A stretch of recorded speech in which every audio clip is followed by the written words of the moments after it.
The delivery room was still, the air thick with sterile silence. Dr. Kathleen studied the newborn's cord blood panel, her fingers tightening on the clipboard. Stephanie caught the flicker of something wrong on the doctor's face, a hesitation that didn't belong.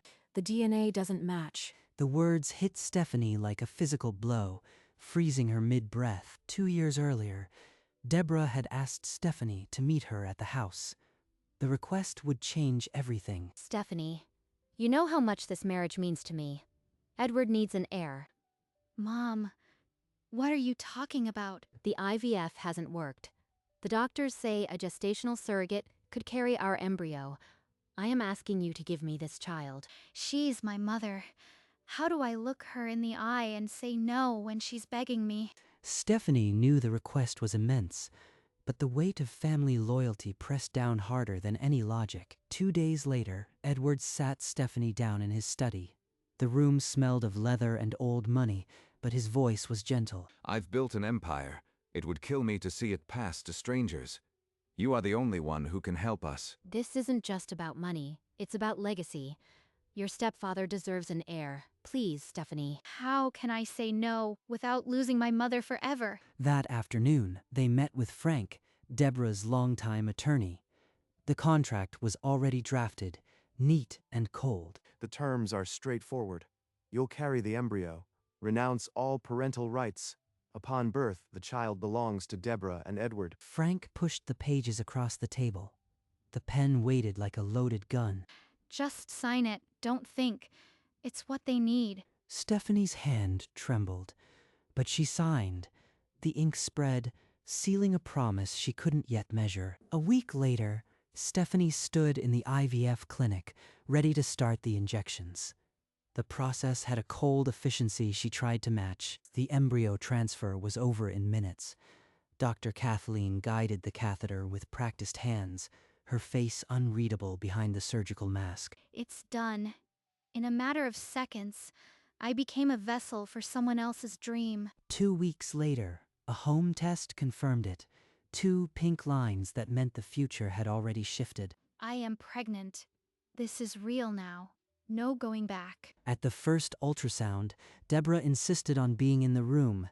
She watched the flickering screen with a hunger that made Stephanie look away. There it is, our baby. Finally. Our baby. Not mine. Never mine. The months rolled on. Stephanie's belly grew, but the silence in her apartment grew heavier. She stopped answering messages from friends. When Deborah visited, her hands never left Stephanie's body. She'd press against the bump, murmuring to the child as if Stephanie herself had ceased to exist. I am just the carrier, the incubator. That's all I ever was to her. The months of waiting ended in a flurry of bright lights and surgical quiet. Stephanie's labor began at dawn, and by late morning the delivery room was ready. This is it. The finish line. After this, my body is my own again. The baby is crowning. One more push, Stephanie. The newborn's first cry cut through the sterile air, raw and alive. A nurse laid the pink, squalling bundle against Stephanie's chest. She's perfect, Edward.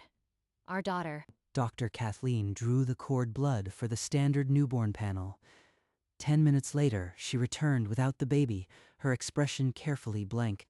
We found an anomaly in the routine blood work. The baby's blood type isn't compatible with either of your records. I'm sending samples for a full DNA workup. Something is wrong.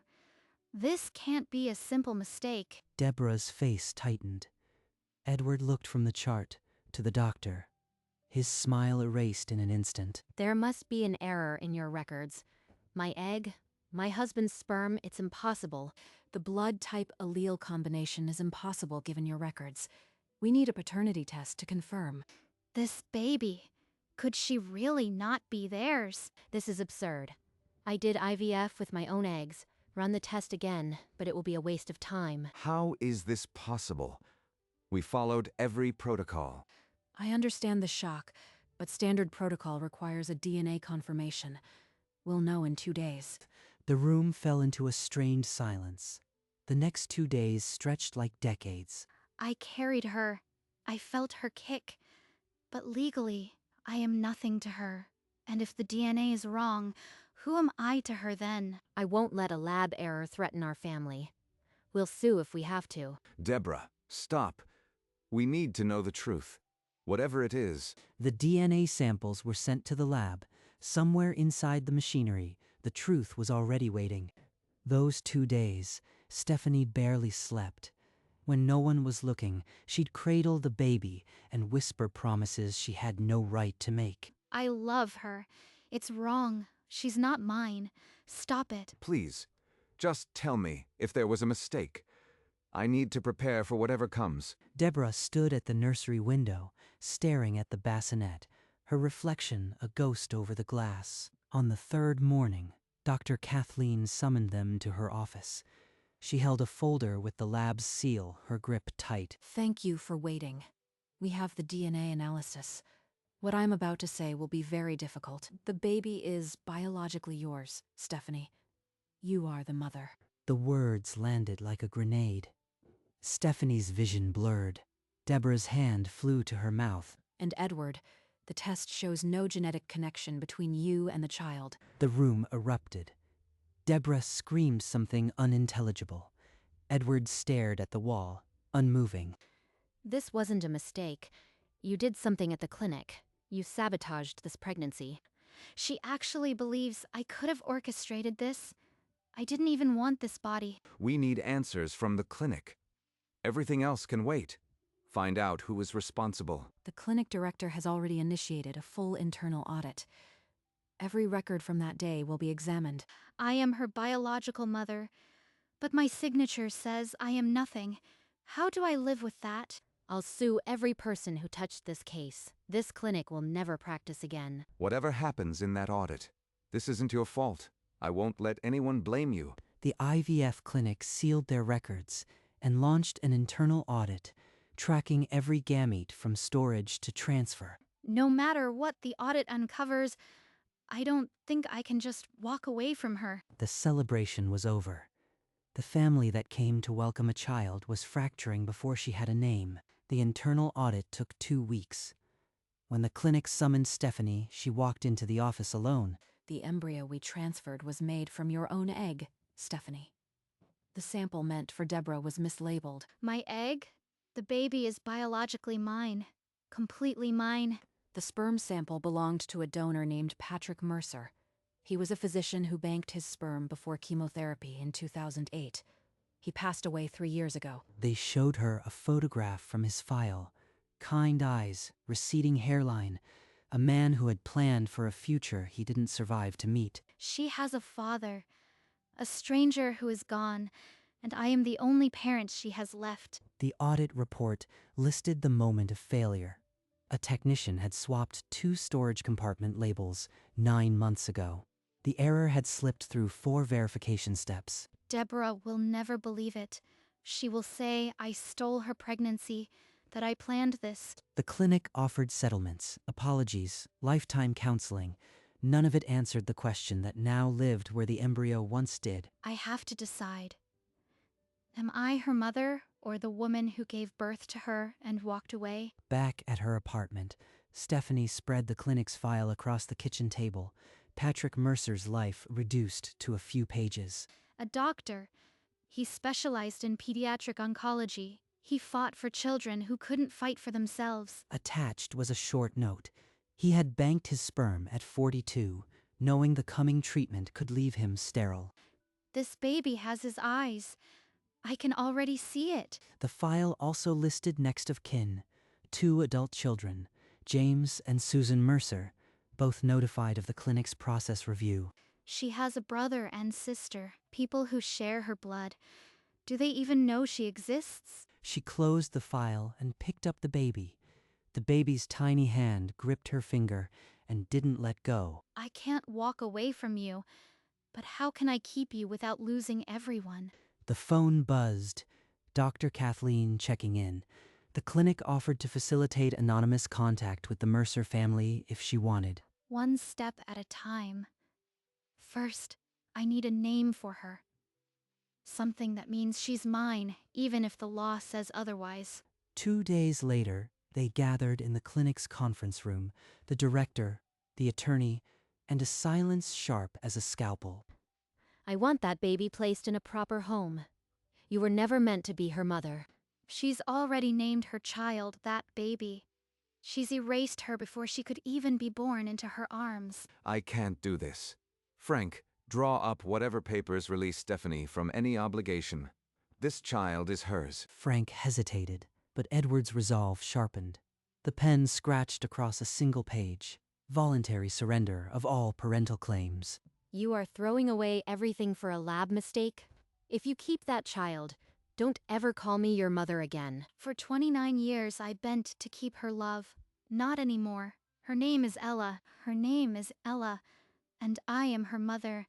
I won't apologize for that. Edward signed the release. The page sat on the table, clean of Stephanie's signature. Carrying Ella in the hospital. Issued carrier. Stephanie didn't look back. The weight in her arms was heavier and lighter all at once. The taxi driver didn't ask questions. Stephanie stared out the window, clutching the carrier like a life raft. I am a mother now. Just that. No daughter, no sister, no part of any plan except my own. Her phone buzzed. A text from Edward. Papers filed. You owe us nothing. Take care of yourself and that little girl. Edward never wanted to hurt me. He just wanted a legacy that biology couldn't give him. I can't blame him for that. Then a second message, from a number she knew too well. You chose a stranger's child over your own blood. Don't call again. A stranger's child. She's my flesh and blood, and my mother just erased me. Stephanie stood over the crib she had assembled the week before, suddenly aware of the silence filling the apartment. It's just us now, Ella. No family visits, no grandmother's arms. But you will never doubt that you are wanted. She changed the baby's onesie, rearranged the blankets, and sent a single text to the clinic. Thank you. I want to know about the Mercers. And for the first time since the DNA results, the knot in Stephanie's chest loosened just enough to breathe. The first few weeks alone passed in a fever dream of 3 a.m. feedings and the sharp, sweet smell of newborn skin. I haven't slept more than an hour straight, but when you wrap your hand around my finger, nothing else matters. On the birth certificate, she wrote the name herself, Ella Mercer, a last name borrowed from the man who gave her daughter half her DNA. Eja. It means light, and right now, you are the only light I have. In the quiet moments between diaper changes, grief trickled in like a draft through an old window frame. I miss my mother, but I won't let that missing touch you, not ever. She unpacked the hospital bag slowly that afternoon, folding the newborn onesies her mother would never see. One evening, she found herself humming a lullaby her grandmother sang, and the tears came unbidden. I am all she has, and she is all I need to start a new family from scratch. The clinic hadn't called back yet, but for now, this quiet apartment with its second-hand crib was enough. 3 weeks later, while Ella dozed in the baby swing, the clinic's number flashed on Stephanie's phone. Stephanie, it's Dr. Kathleen. The Mercer family has been informed per our protocol. They've asked to meet you. It's a brother and sister, James and Susan. They don't want custody. They just want to meet their half-sister. They don't want to take her. They just want to know her. This could be a gift or another wound. What do they know about the situation? Do they blame me? They're aware it was a lab error. They hold no resentment. They were quite emotional, actually, when they learned about her. Aja deserves to know she has more family out there. I won't let fear isolate her like it isolated me. Tell them, yes, I'll meet them. But on my terms, in a public place, and Ella stays in my arms the whole time. She hung up and stared at the phone. In 3 days, she would walk into a cafe and meet a brother and sister she never knew she had. For the first time since leaving the hospital, she felt the shape of a larger family forming, not the one she lost, but one that chose her. The cafe on Pine Street was quiet. Stephanie arrived early, Ella strapped to her chest, and chose a booth where she could see the door. Two strangers who share my daughter's blood. What if they want more than they're admitting? Stephanie, I am James. This is Susan. Thank you for meeting us. She's beautiful.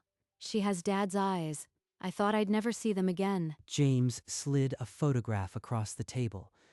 Patrick Mercer in a white coat, caught mid-laugh. He was the kind of doctor who made house calls. When he got sick, he asked us to scatter his ashes at the lake he fished as a boy. They're not here to take anything. They're here to give her back a piece of the father she'll never meet. We don't want custody. We just want to know her. To be in her life, if you'll let us. Ella should know her brother and sister.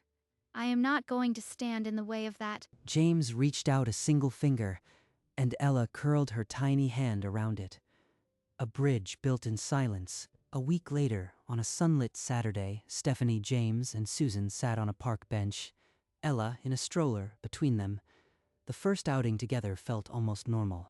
This could work. We could be a family, not in blood, but in choice. Then a shadow fell across the blanket. Deborah stood 10 feet away, her gaze moving from the stroller to the strangers beside her daughter. Who are these people? This is James and Susan Mercer, Patrick's children. They're Ella's half-siblings. You are building a new family with the sperm donor? While I am, you've completely erased us. I didn't erase you. You cut me off. I'm not going to let Ella grow up without any family. Family. These people are strangers. You'd rather choose a dead man's children over your own mother. They didn't abandon me.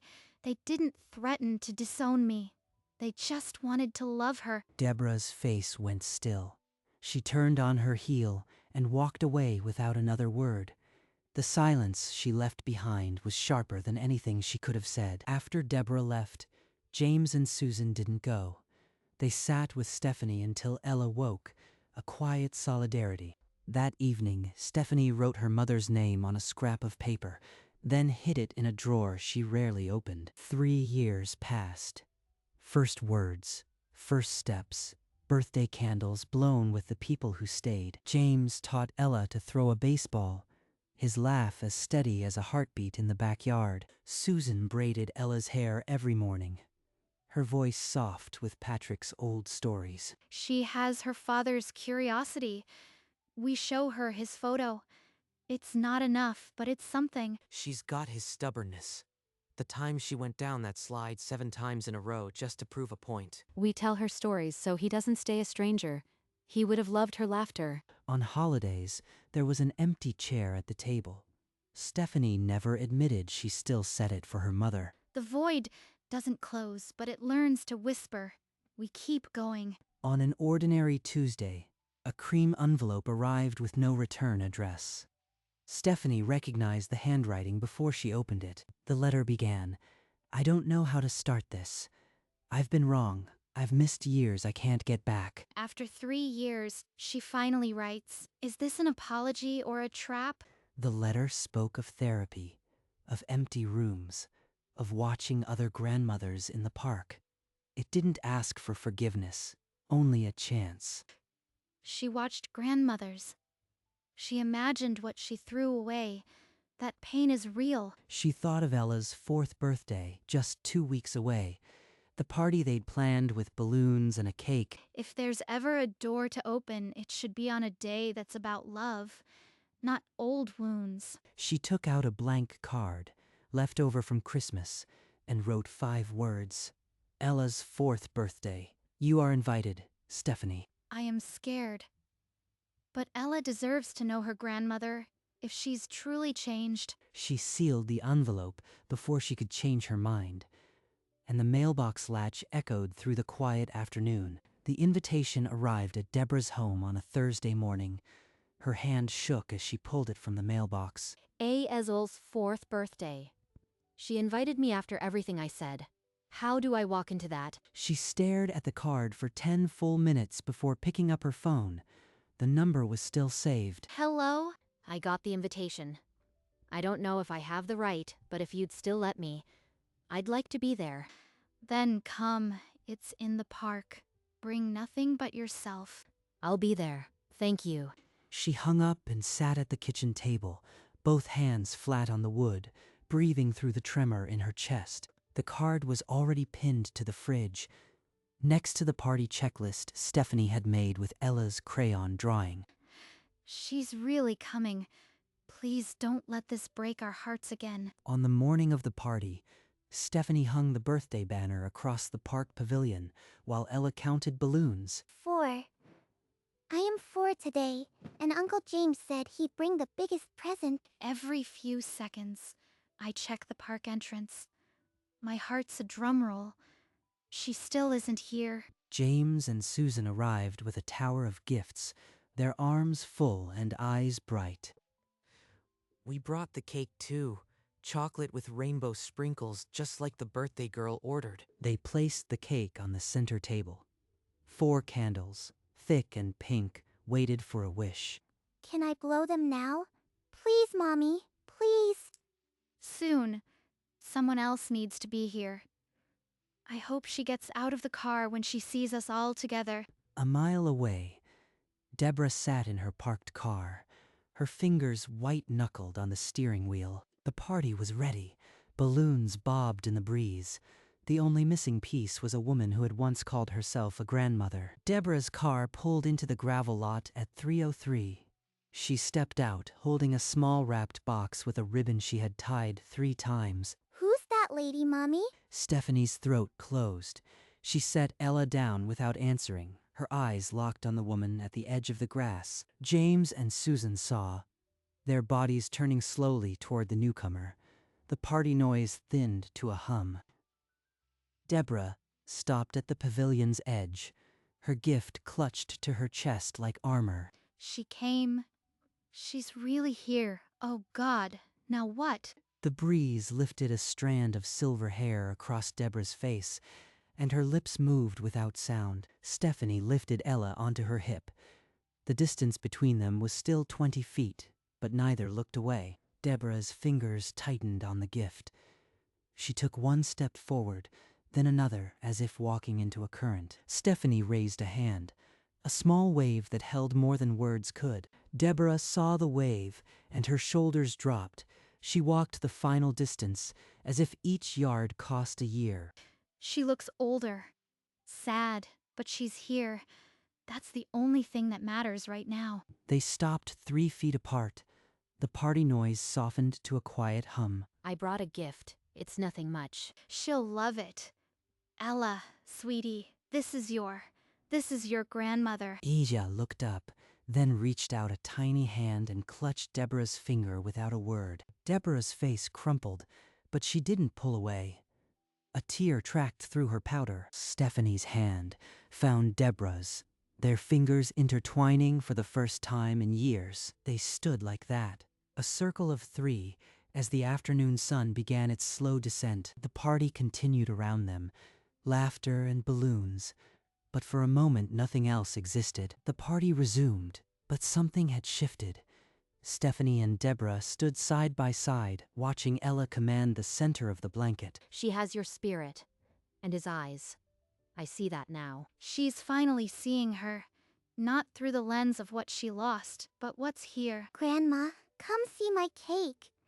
I get to blow the candles all by myself. Deborah let herself be pulled, her fingers tightening around the small hand that had only just learned to hold on. James and Susan fell in step beside Stephanie, a quiet guard that had become family. 4 years ago, a whisper in a delivery room shattered everything. But look what grew from the wreckage. The sun sank lower, painting the park in shades of amber and rose. This is our family now, not the one I expected. Not the one I lost. The one we chose. And as they walked together toward the parking lot, the space between them was filled with a new and patient light.